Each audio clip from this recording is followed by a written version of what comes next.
بسم الله الرحمن الرحيم. Can you hear me?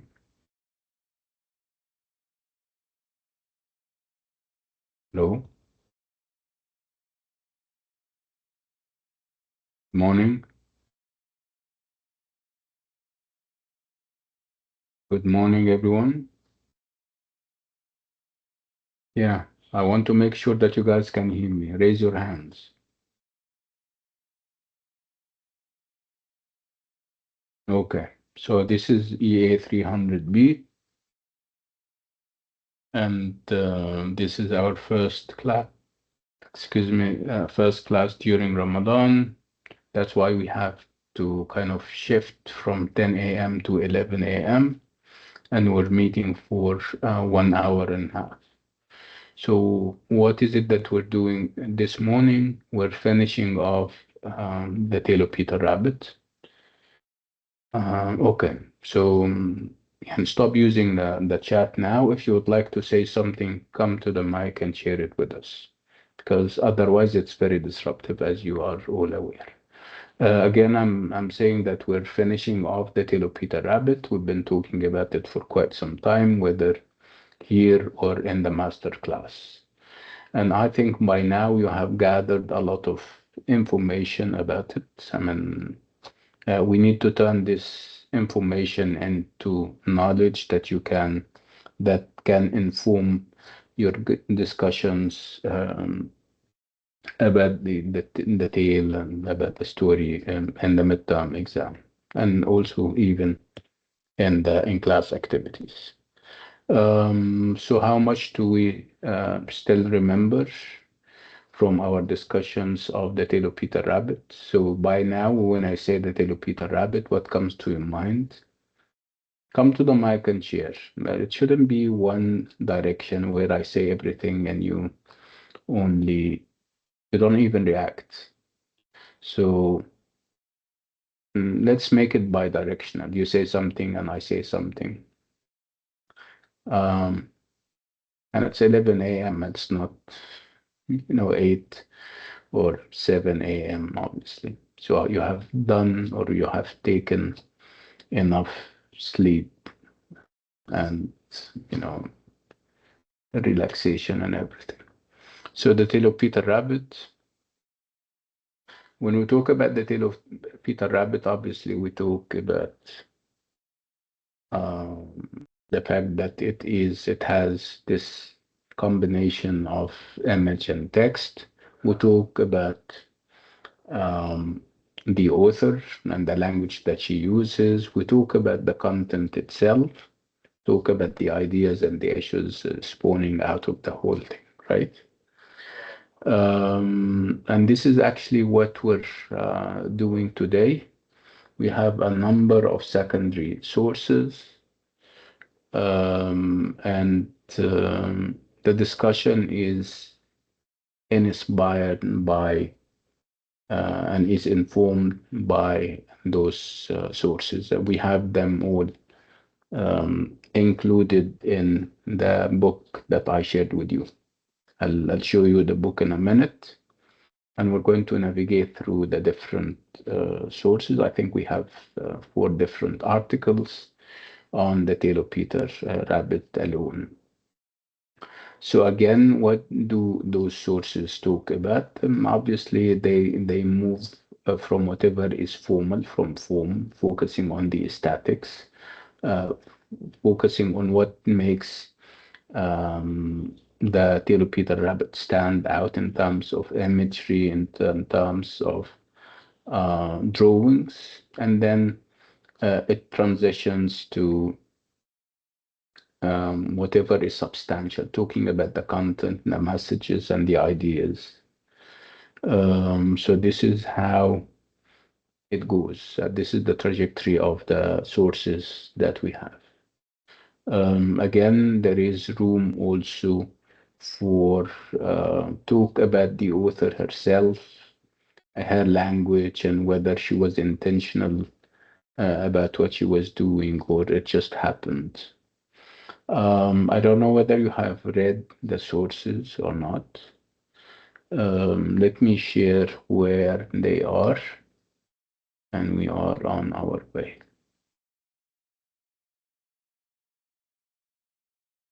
So this is the book. Remember this book?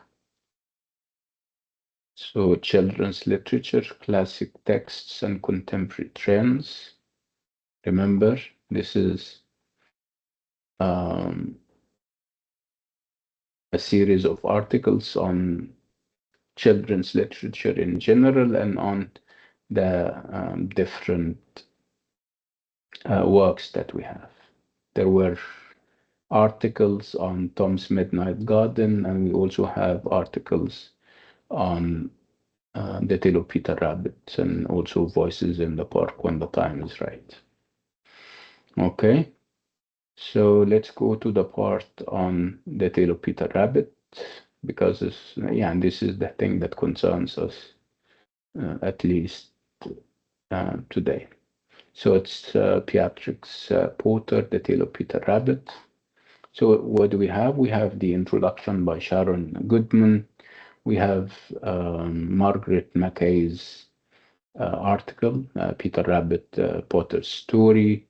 We have Peter Harlandel with this title, Aesop and the Shadows, and we end up with Carol Scott's uh, perspective and point of view in the tale of Peter Rabbit. So these are sources that you need to go through and read very thoroughly so that it can inform whatever arguments and whatever discussions you're going to start in the midterm exam.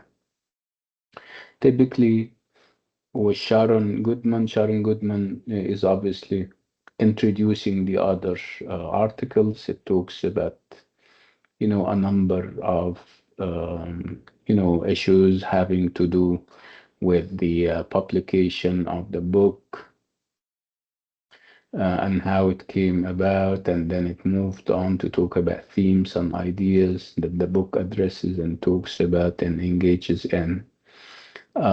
So Sharon Goodman's introduction is a very nice one. And then we move to, other people like Margaret Mackay, Peter Hollandel, and we end up with Carol Scott, where obviously we're talking about point of view and perspective and all those kinds of things.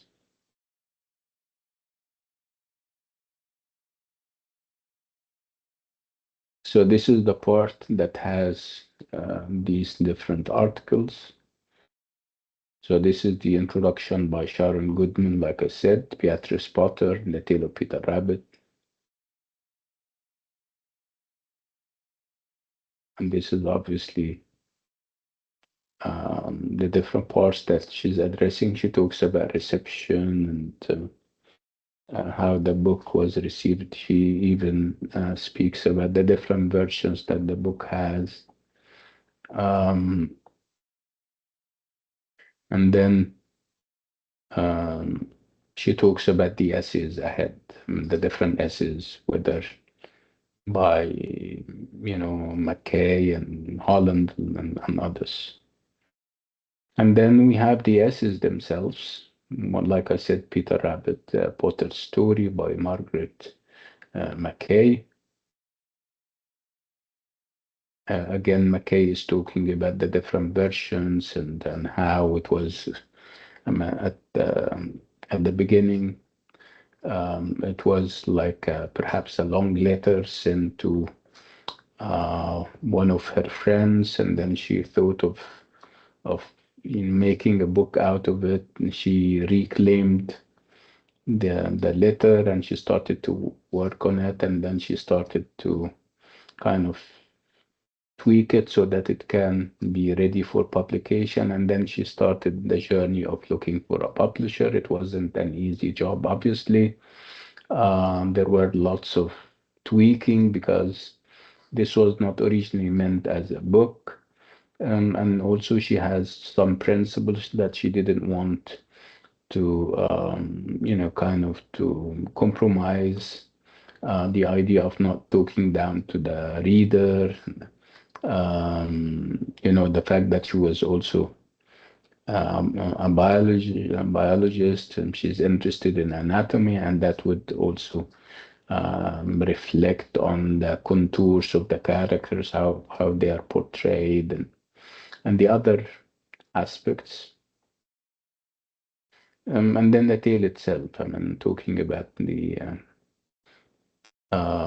content of the story, and Peter is forbidden by his mother to enter Mr. McGruger's garden, since his father was put in a pie by Mrs. McGruger. And then it's the story that we're so familiar with. And here we're using a language that obviously reflects the point of view of the writer. The fact that we're not saying, when I say that he disobeys, it means that I believe that this is disobedience. This is a level of disobedience that Peter is engaged on. This is like a judgment or an assessment. Um, so while telling or retelling the story, obviously McKay is it McKay? Yeah, I think it's McKay. McKay is, kind of giving us what she thinks of the story, and perhaps talking about this element of morality to it. So, on the surface, this is what also the author or the writer of the article is saying. On the surface, Beatrice Potter is clearly on the side of law and order. Peter's misdeeds are punished by his terror in the garden and by his stomach ache and unsympathetic treatment that night. Obviously, this is an interpretation among many. So here, as you can see, she believes. I mean, the article writer believes that Beatrice is taking a stand against Peter and what he did, and she considers what Peter did misdeeds that are punishable, and he did receive his punishment.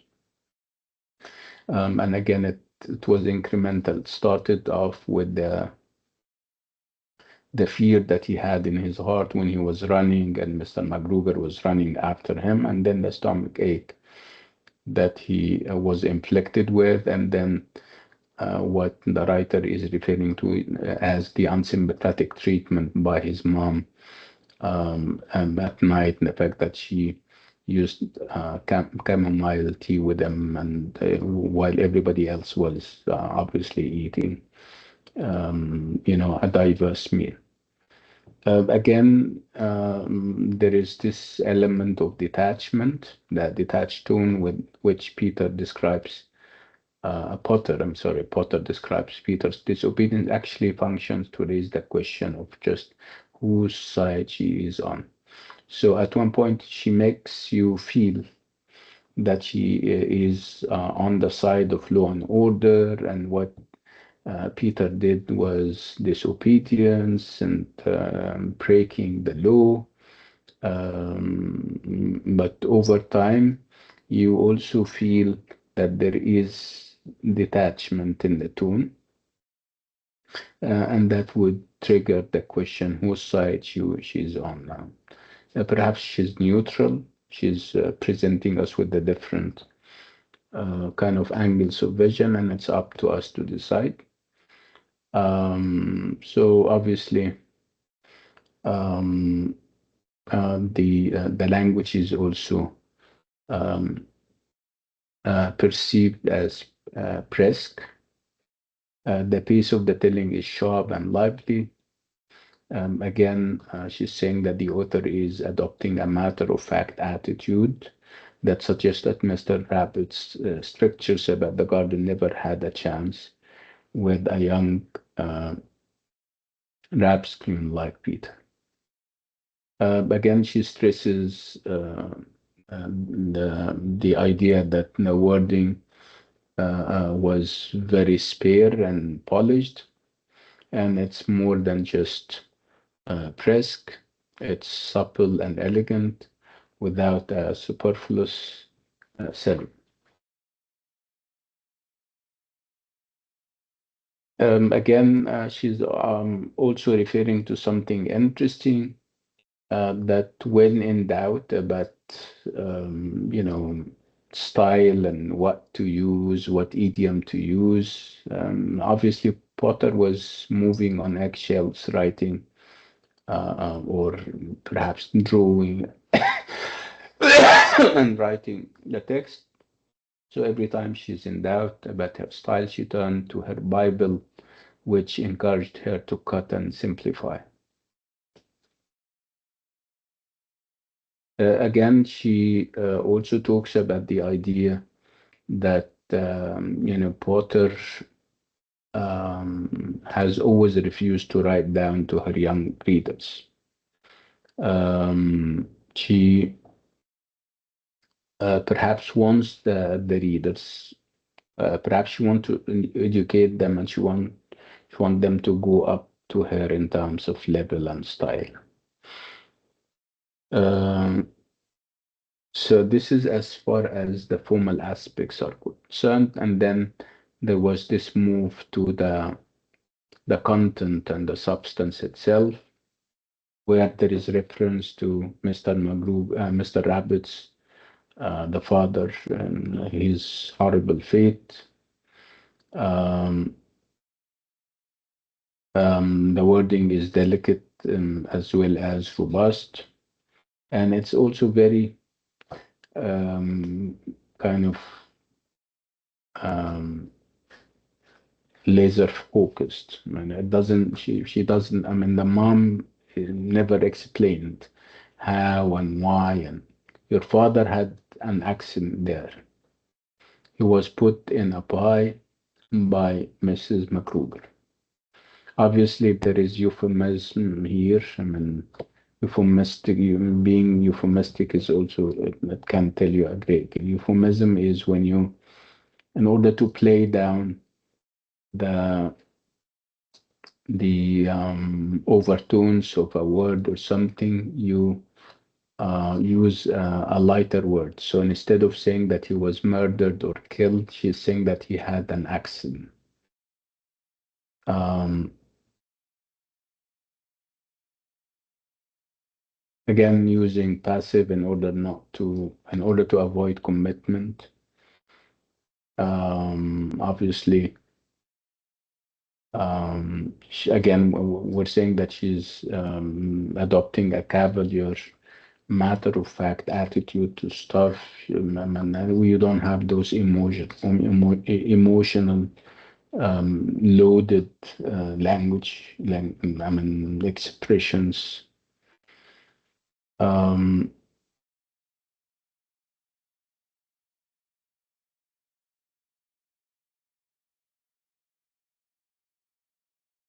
Again, there has been, or there have been, a lot of deletions, and this is typical. Again, remember what we said about the original project, the fact that it was never meant to be published, and that's why she met with a number of challenges when she offered,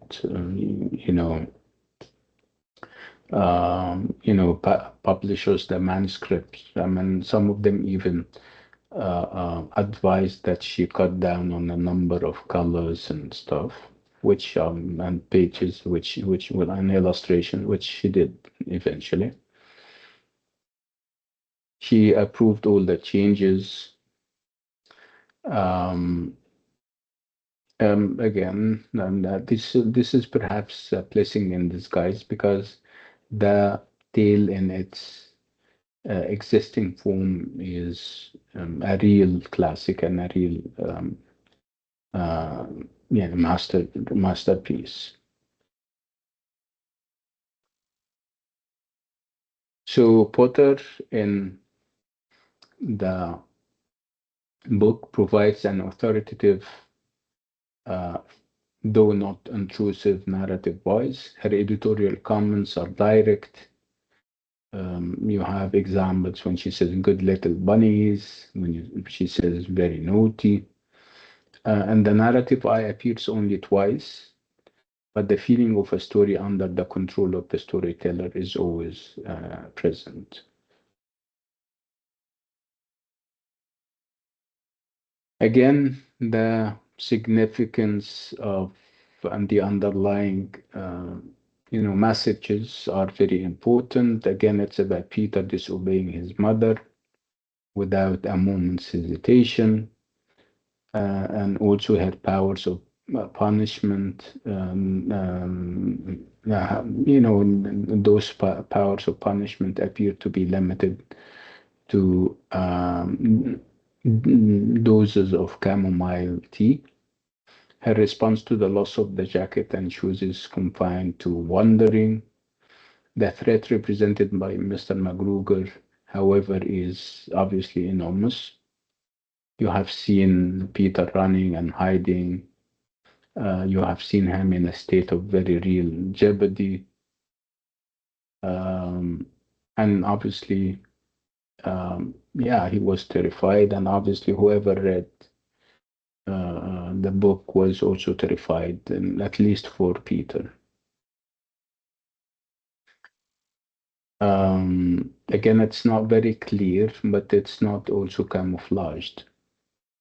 As you have seen, Peter is both a rabbit and a child, and he lives in a world where some options are closed to him, but all choices have consequences. Yeah, perhaps this is one of the takeaways. I mean, you choose, so you have to kind of yeah, pay for choices, good or bad.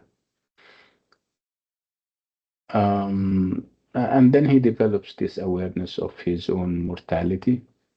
And this is not made very explicit anywhere in the book, but it does dominate the story. You can feel it, but you cannot pinpoint a place where he is aware of that.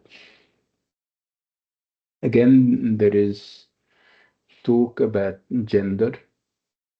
And obviously, when we talk about gender, we talk about feminist interpretation of the tale, where obviously it's a very traditional piece of work where there are good girls and naughty, inquisitive, um, muscular boys. So obviously, these are all stereotypes. Um, we have seen examples of that. Um,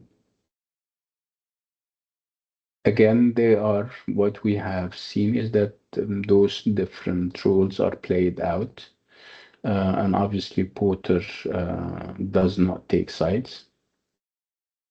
Um, so Peter takes foolish risks out in the world, but home is still safe, and his mother is there to look after him.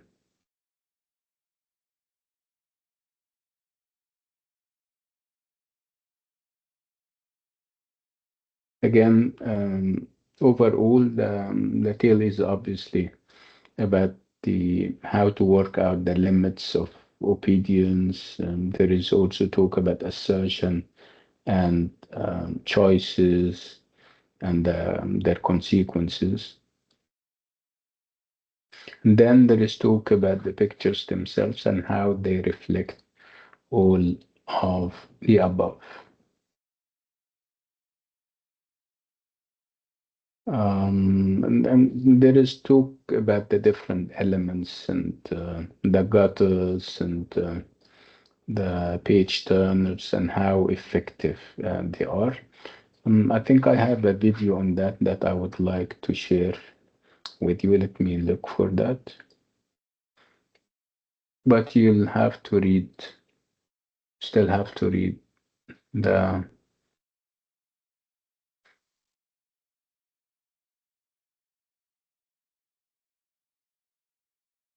article.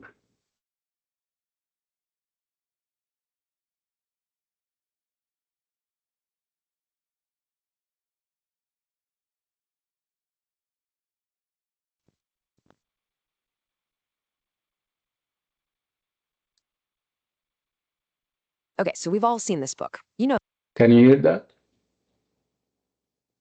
Hello? Yes, doctor, I Hello? can hear. Oh, yeah. Okay. So listen carefully. This is, by the way, is based on the article that we have just discussed and talked about. The one, maybe it was read to you when you were little, or maybe you've read it to your own kids, The Tale of Peter Rabbit. On the surface, it seems like the simplest story you could imagine. But what if I told you that hiding inside this little tale of a naughty rabbit is an absolute masterclass in literary and artistic design? Today, we're going to pull back the curtain and deconstruct exactly what makes this simple story a work of pure genius. First, to get us started, let me throw a number at you: 35. If you go looking for this book right now, you'll find there are at least 35 different versions out there on the market. That's a lot for one little story about one little rabbit. And you know what? They're not all created equal, not by a long shot. Which, of course, brings us to the real question. With so many copies and knockoffs floating around, what's the secret formula? What did Beatrix Potter put into her original version that makes it so timeless? Well, that's exactly what we're going to figure out. We're going to look at everything: the words, the pictures, and yeah, even the way you turn the page to see what makes this book tick. So, first things first, to really appreciate what makes the original so special, we've got to understand the pretty chaotic world of Peter Rabbit publishing. I mean, the fact that there are so many different versions out there really just highlights how unique Potter's book truly is. And just look at what's out there. It's kind of wild. You've got your authorized editions, sure, but then you've got pirate copies with these awful, sludgy colors. You've got versions that take Potter's words but stick them next to somebody else's art, or the other way around. And then there are the complete rewrites. It's like the Wild West of publishing, and it really proves how incredibly hard it is to actually replicate the magic of that original. So, how did that magic even happen? Well, it wasn't some single flash of genius. Nope. The masterpiece that we all know and love today was actually the result of this careful process of refining, editing, and even a few happy accidents that came from, practical problems. Let's take a look at how this story went from just a simple letter to the classic we have on our shelves. It all started way back in 1893 as a personal letter. Can you believe that? Then Potter actually self-published it before a real publisher, Frederick Warne, decided to pick it up. But even then, it wasn't quite done. The book went through a few more print runs with little tweaks here and there, until finally, in 1903, the text and the pictures were locked in for good. That's a full decade after the story was first written down. And, one of the most important moments in the book's creation came from a really unexpected place: the budget. Her publisher basically told her, look, we can only afford 30 color illustrations. This meant Potter had to cut 11 of her pictures and the text that went along with them. But as we're about to see, those cuts didn't weaken the story at all. In fact, they made it perfect.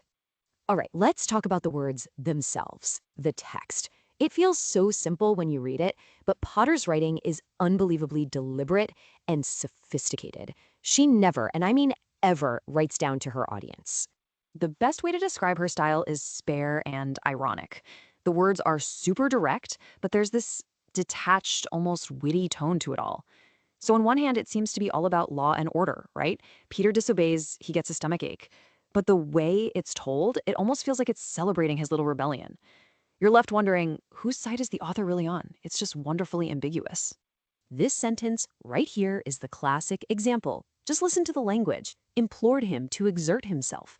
Come on, that's not baby talk. Potter totally trusted that kids could handle elegant, even complex language. And that trust, that respect for her young readers, is a huge part of why this book has lasted so long. And remember those cuts she was forced to make? Turns out they were a blessing in disguise. The early drafts had all these scarier, almost gothic bits. There were descriptions of Peter feeling like he was in a very bad dream, or hearing a song about three blind mice that made his fur stand on end. By cutting all that out, she tightened up the whole story. It made the real danger, Mr. McGregor, feel so much more intense because it wasn't watered down by all this extra drama. But the genius here isn't just in the words. It's in the art, the layout, the very design of the book as a physical thing you hold in your hands. The pictures and the text are working together in perfect harmony. The pictures tell their own story, and they often show you things the words don't even mention. Like, in one of the first illustrations, Peter's sisters are all listening nicely to their mother. But Peter, he has his back turned to her. The text doesn't say he's about to get into trouble, but that picture, it screams it. And notice this too: when Peter is in a chaotic garden, the drawings often break right out of their frames. But the scenes at home, they're always tucked inside these neat, stable borders. It's a visual clue telling you what's safe and what's dangerous. Potter was also an absolute master of one of the picture book's most powerful tools, the page turn. Think about it. It creates a pause, it builds suspense, and it can deliver a huge surprise in a way that just a wall of text never could. In this book, she uses it to create a real jolt. So, here we are. We see Peter just gorging himself on vegetables. The text tells us he's starting to feel rather sick. The story just hangs on this moment, the first little consequence of his bad decision. We pause, we get ready to turn the page, probably thinking we're going to see him waddling back home. And bam, Mr. McGregor, he just appears out of nowhere. It's a complete surprise to us, the reader, for the exact same reason it's a surprise to Peter. The physical act of turning that page acts like a shield, hiding the danger until the very last second. It's an absolutely brilliant piece of narrative engineering. And all of this action happens inside this perfectly designed little package. Potter insisted on making the book small so it would fit perfectly in small hands, and every single two-page spread has this perfect visual balance between the block of text and the picture.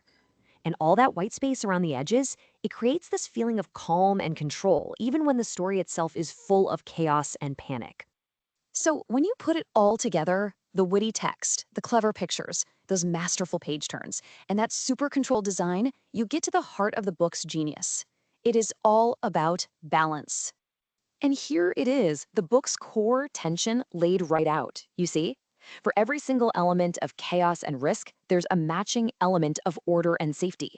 You've got this controlled, elegant writing telling a story about bold disobedience. You've got a stable, balanced page layout holding pictures that are literally breaking out of their frames. The whole thing is this masterful balancing act of opposite forces. And what this all adds up to is something pretty profound. The tale of Peter Rabbit, it's not just about a rabbit in a garden. It is a perfectly constructed, totally safe space for a child to explore a very dangerous idea that our choices have real and sometimes pretty scary consequences. The art form itself, the calm, controlled book in their hands, is the safety net for the risky story playing out on the pages. And that kind of leaves us with one final thought. It makes you wonder, doesn't it?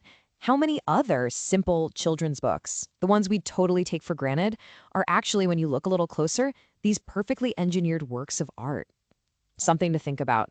Thanks for joining me. You know, Yeah. Did this video add to your knowledge? I mean, obviously, it's like a rerun on what we have been talking about this article. So, what is it that we didn't say and that you have seen in the video?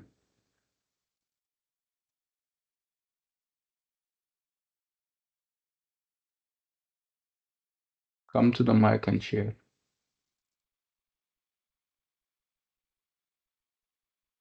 Okay.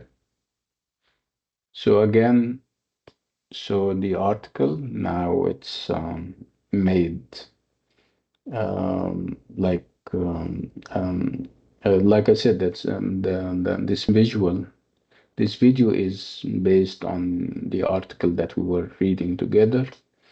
Again, obviously the focus is on grappling with the style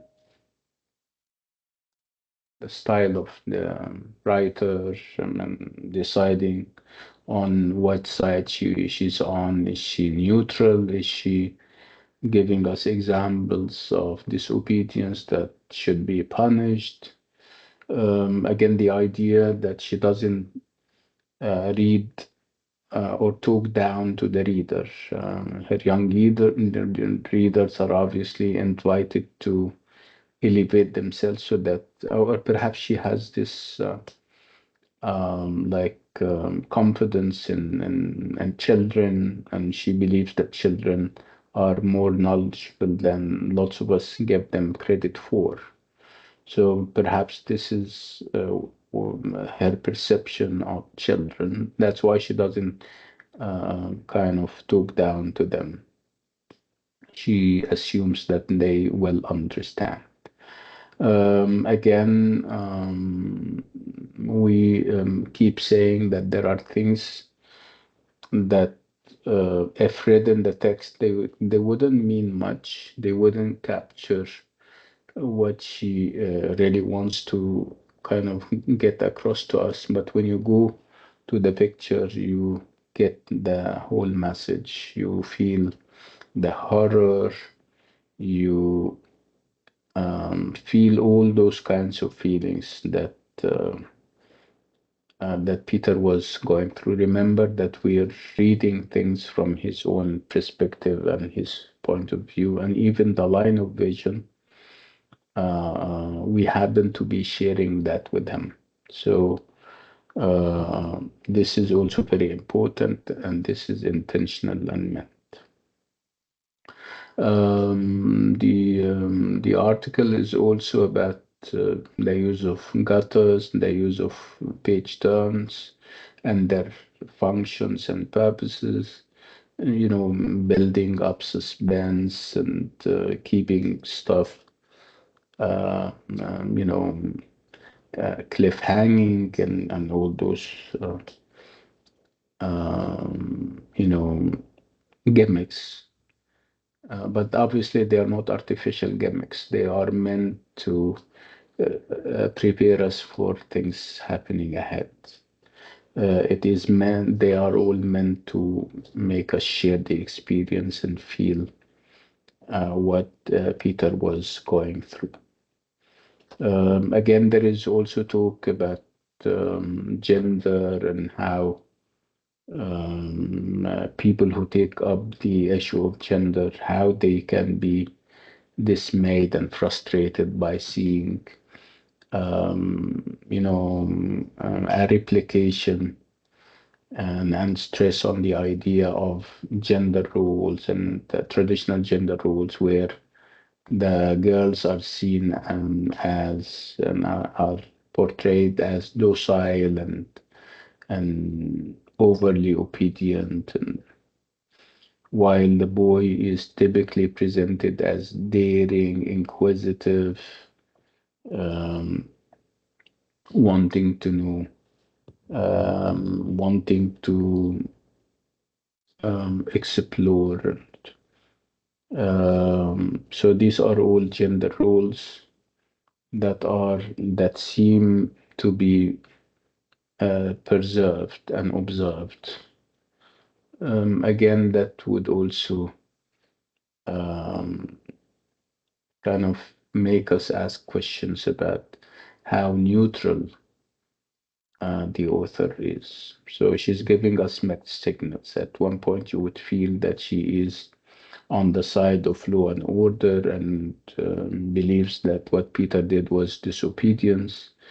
At or on other occasions, you would feel that she's totally neutral. She's providing different sides, and she's not um, commenting. And even her editorial comments are uh, um, not meant. They are very light-hearted, and you would feel that they are meant to perhaps inject the story with humor and fun and nothing else. So there is obviously no agenda or ulterior motives after them. So this is the first article. If you have any questions, come to the mic and share.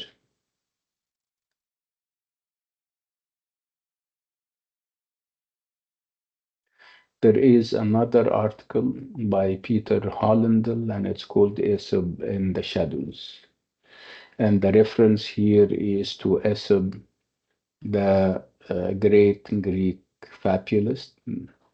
Fabulist is someone who writes fables, and fables are anthropic pieces of work where animals have human roles, and they behave and act like human beings. They embrace human qualities, and they normally engage in dealings, and they make errors and mistakes, and we get We have a moral at the end. There is always a moral lesson gleaned out of the encounters between those different animals. Again, Aesop happens to be the pioneer of anthropomorphism, and obviously, the writer of the essay, Peter Hollendale, is perhaps hinting at the fact that Beatrice Potter or Potter Beatrix is walking in his shadows.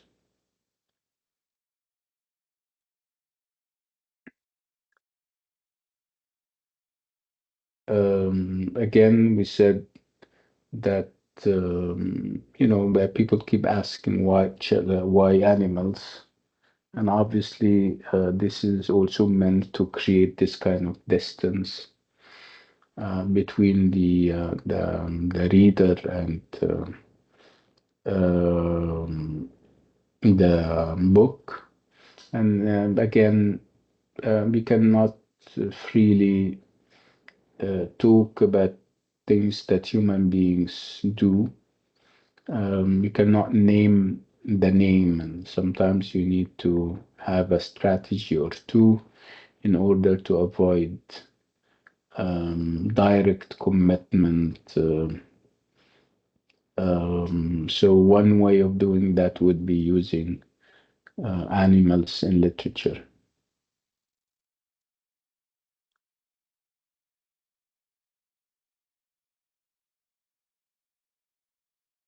Again, there is a lot of talk about quotes and how those quotes are broken. There is a great deal of talk about who Potter uh, is portraying, and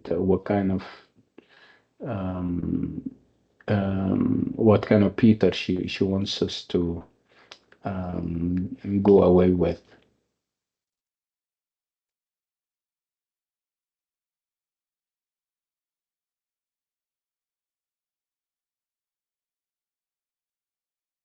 Again, the article is focusing on Potter's career as a biologist, somebody who is especially interested in anatomy. Um,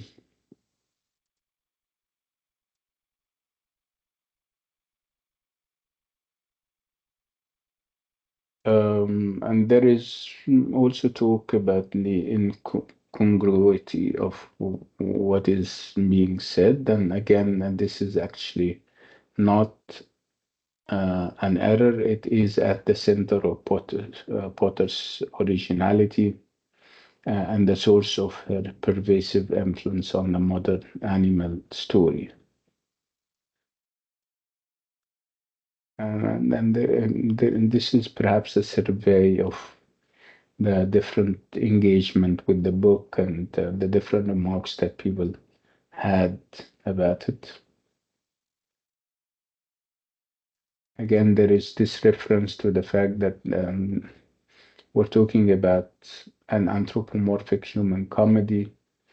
We're talking about this engagement between anthropomorphism and biology.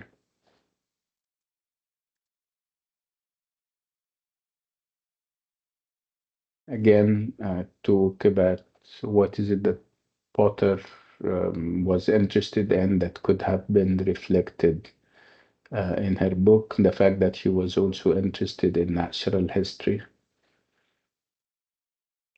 She And out of this keen interest in natural history came her fondness for real individualized animals.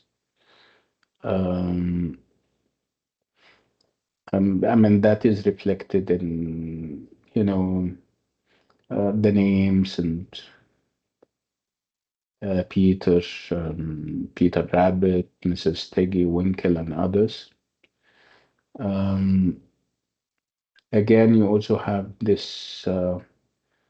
scientific detached observation, the dissections, the forensic skill, the ruthlessly practical farming. So there is always this consistent double perspective, which can make the brown rat, um, Samuel Whiskers, both a person and a pest. Obviously, this is a reference to other works that she has also written. So the bottom line is that Potter belongs to an artistic and a naturalist intellectual tradition, and we have seen that happening here and also in other works.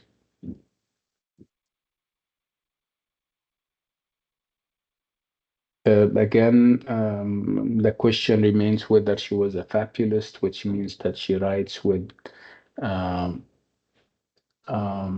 with a moral in mind. We don't really know whether she is a fabulist like Aesop, or perhaps a post-fabulist. A post-fabulist, can be a more helpful term for her.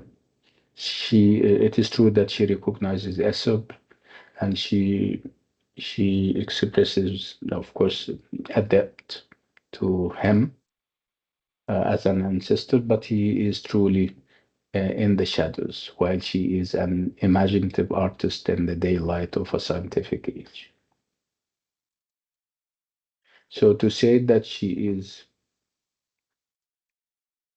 a moralist wouldn't be very accurate.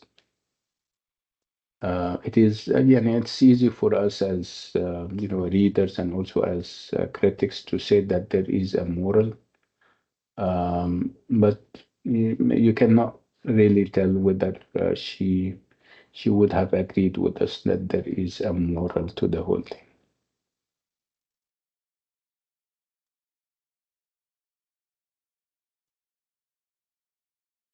Again, you may want to say that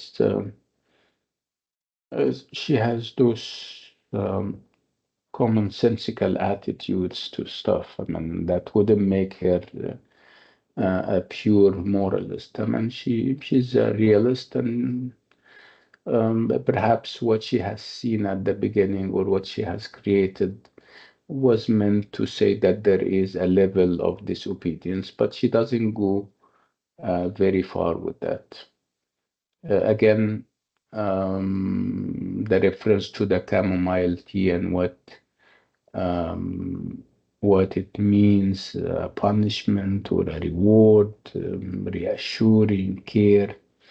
So she doesn't seem to bother herself very much with that. Um,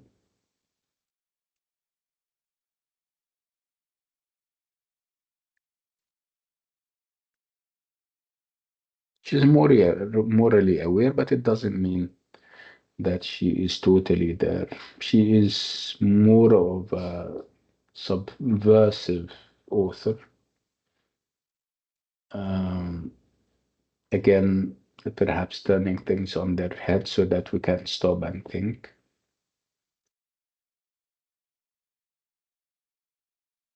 So her interest in natural history may suggest that she was also ruled and she was kind of bound um, by this, the fact that natural history is about moralism and sedition. You have, evolution, and you also have, patterns that gets repeated.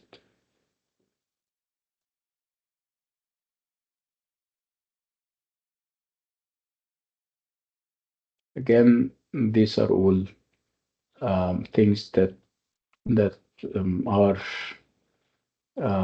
about commonplace stuff. I mean, nothing should be taken to extremes, and the idea that talking about it in big terms and in referring to archetypal references again, the writer here is trying to say that it may not have crossed the mind of Potter, Beatrice Potter. We have another video that is also based on this article. So this is also meant to perhaps reinforce the article so that when you also read it on your own, you find it, more accessible. Let me see where that is.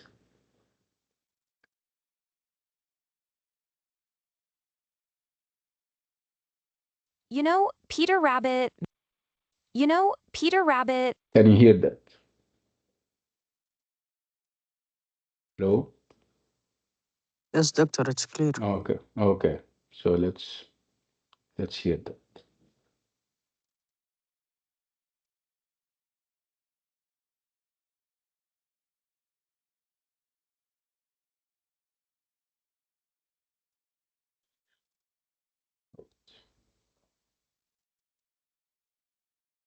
You know, Peter Rabbit, Mrs. Tiggywinkle, Jemima Puddle Duck, chances are you grew up with these characters, right? Their world just feels so cozy, so familiar. It's that quintessential English countryside full of little adventures and, gentle lessons learned in the garden. But here's the thing. What if I told you there's a secret layer to all those stories? A hidden code put there by Beatrix Potter herself. And it's a code that could change everything you thought you knew about her beloved tales. Okay, let's dive right in. So there's this scholar, Peter Hollandale, who described Potter perfectly. He called her, and this is a direct quote, a specialist in concealment. I mean, think about that. She wasn't the kind of person who just laid all her cards on the table. And believe me, she had some pretty big secrets to hide. And this secrecy, it wasn't just some little quirk. I mean, for years, her most private thoughts were completely locked away in a journal she wrote in a secret code, a code she invented herself. It was so complex that it took this incredibly dedicated amateur, a guy named Leslie Linder, years of work to finally crack it. So today, that's what we're going to do. We're going to crack another one of her codes, one that's been hiding in plain sight this whole time. All right, so where do we even start looking for this code? Well, the first clue is something that people have pointed out for ages, what they call the incongruity of Beatrix Potter. Basically, people have always had a really hard time making the different parts of her life and her work fit together. It's kind of strange, right? Even the experts, a lot of them seem to treat her children's books as, I don't know, almost a footnote to her life. They're always so focused on all the other amazing things she did, as if creating a character like Peter Rabbit was somehow a lesser achievement. And let's be clear, that list is seriously impressive. She was an incredible painter, a super detailed naturalist, a genuine researcher of fungi. We're talking a pioneering mycologist here. And on top of all that, a dedicated conservationist who saved huge chunks of the Lake District. I mean, these weren't just little hobbies. These were deep, serious scientific passions. And this apparent conflict, it's captured perfectly by another mycologist, a Professor Roy Watling. He actually said, I have to confess I hate those books. He found it incongruous that someone who was so scientific with animals, to the point of boiling their skeletons for study, could then turn around and write these cute stories about them. For him, the scientist and the storyteller were two different people. They just didn't add up. Okay, so that's the big problem people have, right? The two sides of Beatrix Potter. But what if that so-called incongruity isn't a problem at all? What if it's actually the key to everything? The real source of her genius? This is the whole thing right here. The key isn't that she was contradictory, it's that she had a consistent double perspective. Think of it like this. She could hold two totally opposite views of the world in her head at the exact same time, and she could just switch between them, easy as anything.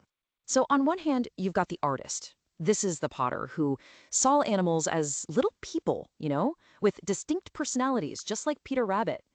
But then, on the other hand, you've got the scientist. And for her, animals were also just subjects, things for detached observation. The very same rat she might sketch with real affection one day could become Samuel Whiskers the next, A pest, a villain, something to be trapped and dealt with. No sentimentality at all. Okay, so now we have our key, right? This double perspective. So let's use it. Let's go back to her most famous story of all and see how this completely changes how we read it. It's time to decode the tale of Peter Rabbit. Now, the way most of us learned this story, the way novelist Susan Hill sums it up here, is as a simple moral tale. You know the drill. Peter is naughty, he disobeys his mom, and he gets punished. The good little rabbits get blackberries and cream, the bad rabbit gets sent to bed with chamomile tea. It's a straight up Victorian lesson. Do as you're told. And look, that's the reading most of us grew up with. And it makes sense, on the surface. But is that really the whole story? Is it just a simple tale about being a good little rabbit? So then you've got the complete opposite take. This one comes from a critic named Alison Lurie. She argues the real message is totally subversive. Her point is, come on, what kid reading the story wouldn't rather be the adventurous Peter than his boring, well-behaved siblings? So the hidden moral, according to her, is that actually disobedience and exploration are way more fun. And maybe not so dangerous after all. So okay, we've got two competing theories. Is it a story about obedience, or is it a story about rebellion? Well, what if I told you the truth? The real hidden code is neither. It's something much simpler. And it comes directly from the other side of Beatrix Potter, the scientist. And here it is. This is the moment that changes everything. Peter wasn't sent to bed for being bad, he was sent to bed for being sick. Think about it. He spent time hiding in a watering can that was full of cold water. He's damp, he's cold, he gets sick. It's not a moral punishment from his mom. It's a diagnosis. It's simple scientific cause and effect, a biological fact. So once you see that, this one little insight, it just completely reframes all of Potter's work, doesn't it? Suddenly, her stories aren't just simple fables anymore. They're something much more modern, and frankly, much more profound. See, in Beatrix Potter's world, the moral of the story isn't really about being good or bad. It's just the cold, hard facts of life, the unsentimental laws of nature. Young animals are curious, so they explore. And when you explore, sometimes you run into danger. That's not a rule from the nursery, that's a rule from natural history. And there's actually a name for this kind of storytelling. It's called post-fabulist. A post-fabulist is basically an artist who uses the classic form of a fable, like something from Aesop, but instead of a simple little moral at the end, they plug in the complex, sometimes harsh realities of the scientific age. And that is exactly what Beatrix Potter was doing. And that, right there, was her true genius. It was never just about drawing cute little animals in waistcoats and bonnets. It was her incredible ability to fuse hard biological truth with these unforgettable, all too human characters. She created a world that felt, at the very same time, both completely magical and brutally real. So maybe the next time you pick up a story you think you know inside and out, especially one from when you were a kid, just pause for a second. Ask yourself, is there a double perspective here? Is there some scientific, unsentimental truth hiding just under the surface of the fairy tale? You might just be surprised by the hidden codes you start to find.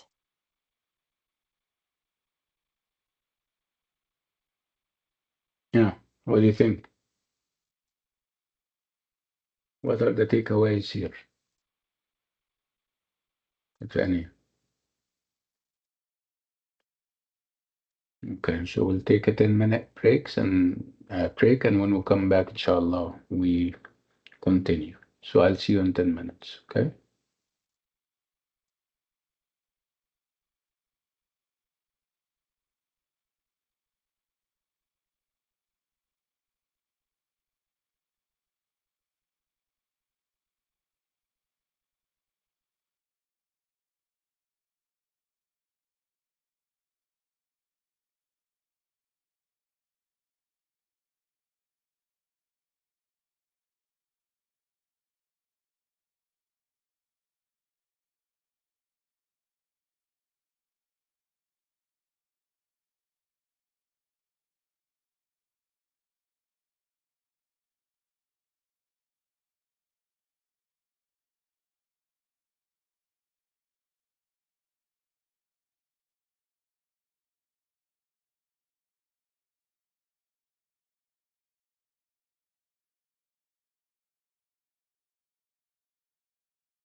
Hello? Can you guys hear me? Hello? Yes. So, yeah, okay. So we're back talking about Beatrice Potter and the Tale of Peter Rabbit and the different interpretations. And the last note that we stopped on was the fact that she's not a fabulist in the traditional Aesopian sense, where you normally have like a moral at the end of the story. What we have is what we call a post-fabulist, where she's dealing with things in a scientific way. It talks about what happens in nature, where that would invoke ideas like the survival of the fittest, where Mr. McGruger would be the fittest, and obviously a bunny like Peter would be weak. And this is what we have seen with his father. I mean, his father obviously was a weak link in this story, and obviously was consumed and eaten, and he was made into a pie. She's dealing with things in a neutral way. This is how scientists approach reality. It's not about what should be as much as it is about what is. So this is among other interpretations, like we have seen. One thing is constant and sure about the whole thing is that you cannot really lay your hand on a concrete, clear-cut stance that Beatrice Potter is embracing or adopting towards the whole thing, towards Peter and his disobedience. So this is perhaps interesting because taking sides in literature is not a very would amount to having an agenda, and obviously having being intentional about things in literature means that you're direct and obviously this is artifice and artificial. So let's move on to another article.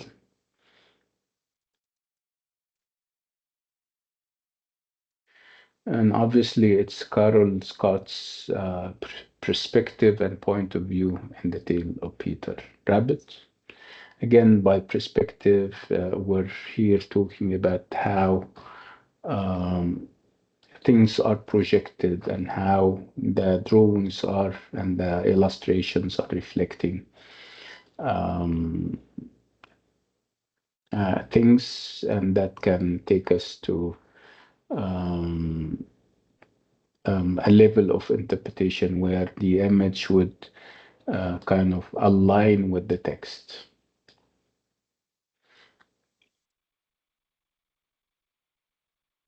So again, the idea that we're still asking whose side Potter is on. We still have lots of ideas about ambivalence that we feel the writer has. She doesn't take sides. Again, the narrative perspective is very complex, and it epitomizes the multiple levels of apparent and covert ideologies, values, attitudes, biases, and hypocrisies that the era sustained um,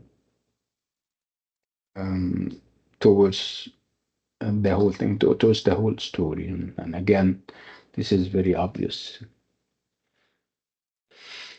Um, so,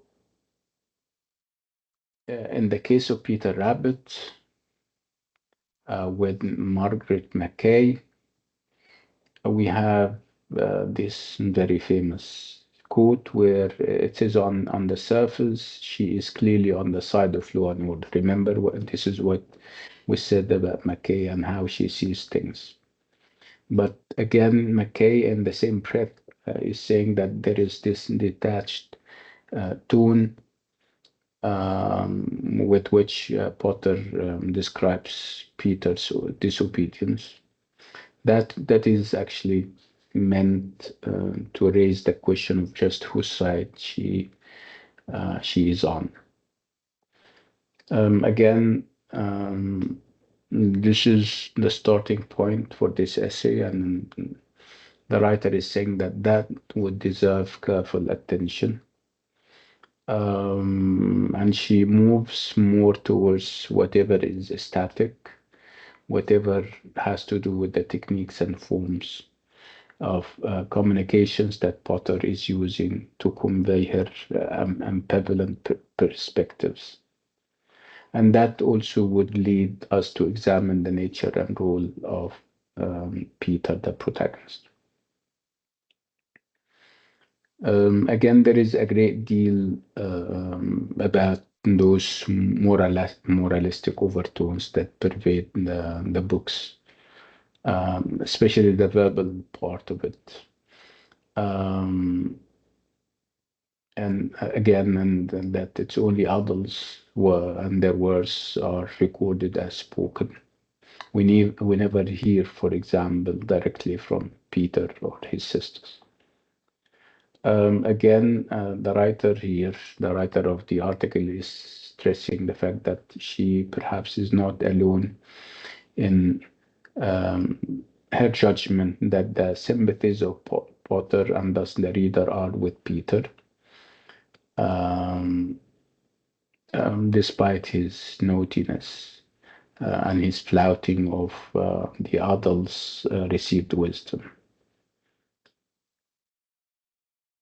Again, this incongruity that we spoke about, this mismatch between moral stance and affect would give actually this is what is giving the story its life and energy and its vibes.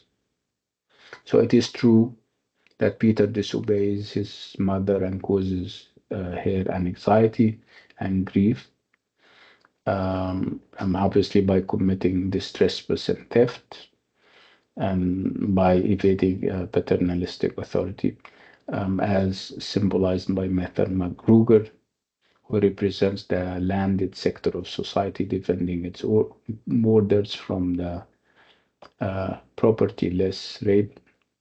However, it is true that this is all happening. It is also true that Peter escapes all punishment for his misdeeds, except for a temporary stomach ache resulting from his greediness.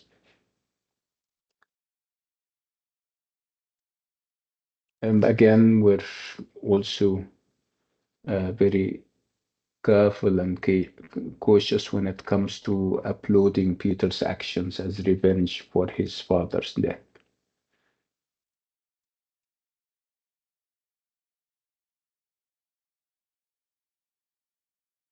Again, there is this reference to Potter herself when she was a young woman and how she was a supporter of the class system and how she expressed that in her diaries.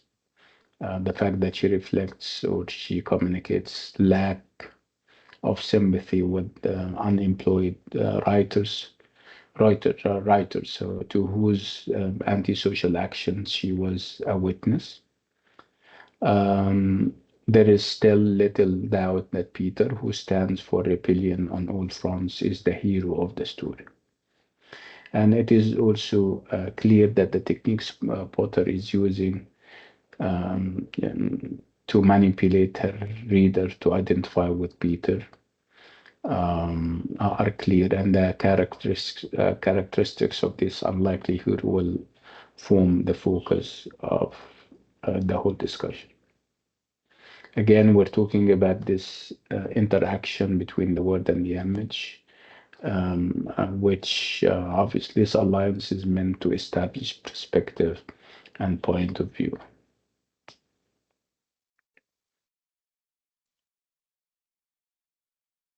Again, it's the narrative perspective is complex and is multiplied in picture books because pictures present characters and events in different ways and obviously with different techniques. This is obviously different than when you have a purely textual piece of work. Obviously, with pictures or picture books, you have this additional and alternative perspective that would add dimension to the reader's experience.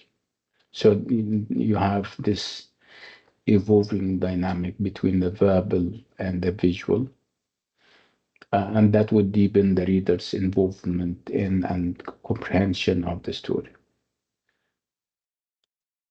What is even more interesting and more value adding would be the fact that Potter is both an author and an illustrator. So obviously this interplay between the two forms of communication is of special interest. Interest since the two together express the creator's intention. So we don't have this separation between what is verbal and what is visual in Potter's box.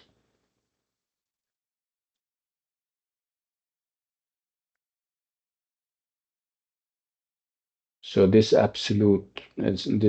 perceived absolute division is obviously softened in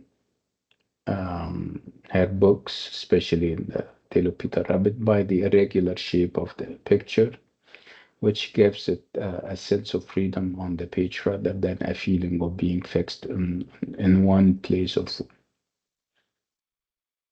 Again, we're talking about the variety and the variability of the illustrations and their shapes and the degree of contextual detail they provide. And again, we're here referring to examples from the picture book itself. Again, it's perspective, and we're seeing things from the line of vision, the angle of vision of Peter. I think I have a video on that. Let's listen to it and see how things will go.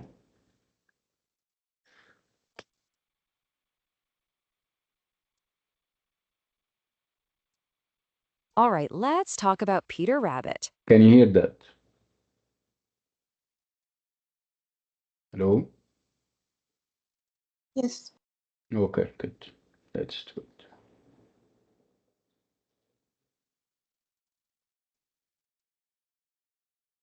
You know, the little blue jacket, the crazy escape from Mr. McGregor's garden. It's a story we all grew up with. But what if I told you that this simple seeming kids' book is actually one of the most analyzed and debated stories in children's literature? Seriously. Today, we're going to peel back the familiar pages and find the complex puzzle that's been hiding there all along. So, just to set the stage, The Tale of Peter Rabbit was officially published way back in 1902. Think about that for a second. It's been continuously in print for well over a century. How many stories have that kind of staying power? This is way more than just nostalgia. There's something really fundamental going on in this book that keeps us hooked. And that really gets us to the heart of the mystery, doesn't it? Why are actual academics still writing papers about a little rabbit who misbehaves? On the surface, it seems so straightforward. But the truth is, this story refuses to give you an easy answer. It's packed with this moral ambiguity that has kept critics fascinated for generations. To crack this puzzle, we have to start with the creator herself, Beatrix Potter. And you have to understand, she wasn't just telling a sweet little story. Oh no, she was a super meticulous, incredibly serious artist. And getting a handle on her very deliberate choices is the first real key to unlocking this whole thing. I mean, just look at this journey to publication. It shows you how persistent she was. The whole story started as a personal letter to a sick kid back in 1893. When she tried to turn it into a book, publishers just kept saying no. So what did she do? She just published it herself. 250 copies in 1901. It was only then that a publisher, Frederick Warren, finally noticed, and boom, it was an instant hit. This was no accident. This was a project she believed in, deep down. And that belief, you can see it in every single detail. Potter knew exactly what she was doing. She demanded the books be small enough for little hands to hold. Her illustrations, they weren't just cute cartoons, they were anatomically accurate. She drew everything from a low angle, so you're literally seeing the world from a child's perspective. And her writing style, it's so cool and detached, even when she's casually mentioning Peter's father being baked in a pie. It's wild. And I'm not kidding about her dedication. This woman, the creator of these charming little characters, used to go to the Natural History Museum in London to study and sketch animal skeletons. She had to understand how they were built. So yeah, Peter Rabbit wears a little blue jacket, but underneath it all, he is 100% a real rabbit. And that was totally by design. So, we've got a creator who's part artist, part scientist. Now, let's turn to the book itself and the huge debate it started. Is this just a simple story about a naughty bunny who gets what he deserves, or is it something way more complicated? A puzzle about what it even means to be civilized? Well, a scholar named Melissa Gross put it really well. She said that some kids' books become classics because they have something to say to children that adults feel they need to hear. A big reason Peter is so popular is that it's all about socialization, learning the rules of the world. It's a story about figuring out where the lines are. And this is where the road splits. There are two completely different ways to read this story. On one hand, you can see it as a moral fable. Peter breaks the rules, he suffers, he learns his lesson. The end. It's a story about how to fit into society. But, on the other hand, you could read it as a nature story. Peter loses his human clothes, and in that moment, he goes back to being a wild animal, just running on pure instinct. Okay, and this is where it gets really fun, because the critics, they dive into the nitty-gritty details to argue their case. They're like literary detectives looking for clues that are hidden in plain sight. So let's take a look at some of the evidence they use. Let's start with the clothes. That little blue jacket isn't just a cute accessory. To critics, it's a huge symbol. It's his human covering. So when Peter wriggles out of his jacket and shoes to escape Mr. McGregor, he is literally shedding the things that make him civilized. He becomes a wild, vulnerable animal. And then you have the ending. The whole interpretation of the story kind of hinges on this one little thing that's become one of the most debated symbols ever. When Peter gets home, all sick and worn out, his mom puts him to bed and gives him some chamomile tea. So, what does that really mean? Well, there are two totally opposite interpretations. Is it a punishment? I mean, his sisters, who were good, get an amazing dinner of bread, milk, and blackberries. He just gets medicine. Or is it comfort? Is his mom just giving him a soothing remedy after he went through a really terrifying, traumatic day? The story never says. It just leaves you hanging. If you really want to go deep, some critics look at the role of food. This quote from Melissa Gross nails it. For a kid, food is about so much more than just hunger. It's all tied up with survival, love, comfort, punishment, the whole shebang. So those forbidden veggies in the garden, they represent that deep-seated drive to explore the world, to move away from mom, a drive that's both totally necessary and incredibly dangerous. So, okay, we've looked at Beatrix Potter's vision, the central debate, and the hidden clues. Let's pull this all together and finally try to answer that first question. Why, after all this time, are we still reading and talking about Peter Rabbit? And here's the big takeaway. The absolute genius of this book is that it doesn't give you a simple moral. In fact, it powerfully resists one. Potter shows you the thrill of breaking the rules right alongside the terrifying consequences, but she never tells you how to feel about it. Is Peter a hero or a fool? Is his mother comforting him or punishing him? The story just forces you to hold both of those conflicting ideas in your head at the same time. And that right there is its legacy. It sticks around because of Potter's incredible integrity, her deep respect for a child's point of view, and most of all, because its story is so rich with ambiguity that it keeps us talking. It's one of those rare books that actually grows with you, offering up new ideas every single time you read it. It really makes you wonder, doesn't it? If a story this familiar can be this complex, what other secrets are hiding in the books we think we know so well? What other childhood stories are just sitting there on the shelf, waiting for us to decode them? So,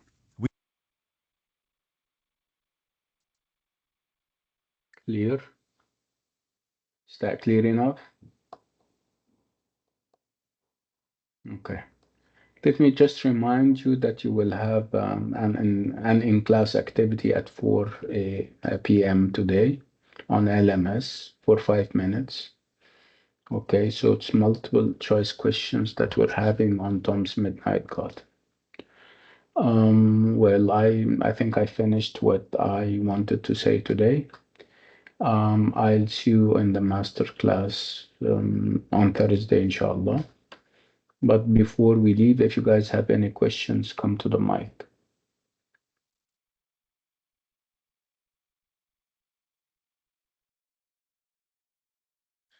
Okay, Doc, so yeah, go ahead. there is another a way to attending, a new way.